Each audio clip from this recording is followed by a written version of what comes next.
এই শুনো, তুমি বাসায় যাওয়া কেমনি? কথা বলো না কেন? লেটকে বাসায় গেলে তোমার আম্মু কিছু বলে না? আম্মু আমার একবার মাহারি বাসা থেকে আসতে লেট হয়েছিল, এই জন্য আমার আম্মু আমার দৌড়ান দিল, কিন্তু আমি দৌড় দেই নাই। তুমিও পারবা না দৌড় দিতে, এখন কি করবা? কোন জায়গা থেকে উঠে নিছিলা? হ্যাঁ, এত বকনামি কেন করো? ছোট মানুষের মতো থাকতে পারো না?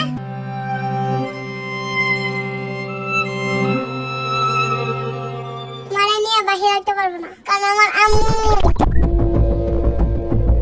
না আম্মু না আম্মু এটা এই যে না না এইটা শুনো, তুমি কি বিড়ালের সাথে থাকতে পারো? দেখো আর কিছু করারও নাই।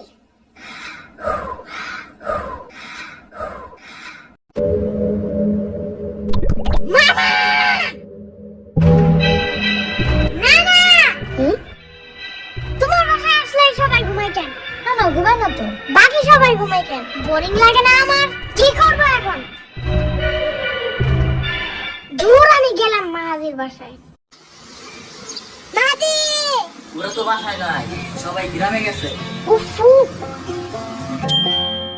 আরে এটা কই পাইছো? আরে আমিও ঠিক না, কই থেকে যেন আসছে আর পাখাও ভেঙে গেছে, এখন তো বাসায় যেতে পারবে না। আর তোমার আম্মু তো ওয়েল, চলো চলো, ওর হাতে আগে ব্যান্ডেজ করা লাগবে। চলো চলো।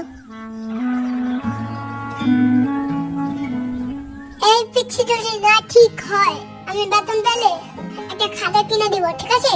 পরে তোমার বাসায় অর্ডার রাখবা। তুমি জব করে পেয়েছো? আমার নানু আসলে ওই সাদা চুল উঠাই দিলে একটা চুলের জন্য 2 টাকা করে দেয়। একদিন 15টা উঠাই দিছিলাম, পরে আমার বোনাস দিছে পুরো 50 টাকা। আমার নানুর চুলও কালো করা বন্ধ করা লাগবে, কারণ আমার এই জব দরকার। এই পিচ্চিটা কি খায় কি? এখন আমার বইও না যে ওর জন্য আমার পোকা ধরে ধরে আনতে হবে। I hate বাগস।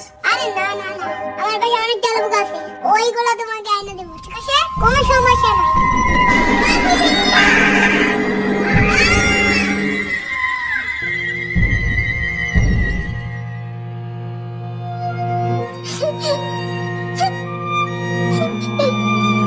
সমস্যা নাই, চুপ করো চুপ করো।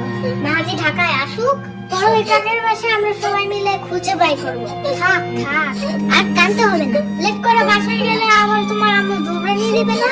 আচ্ছা এখন চুপ করো, ঠিক আছে? জলদি চলো।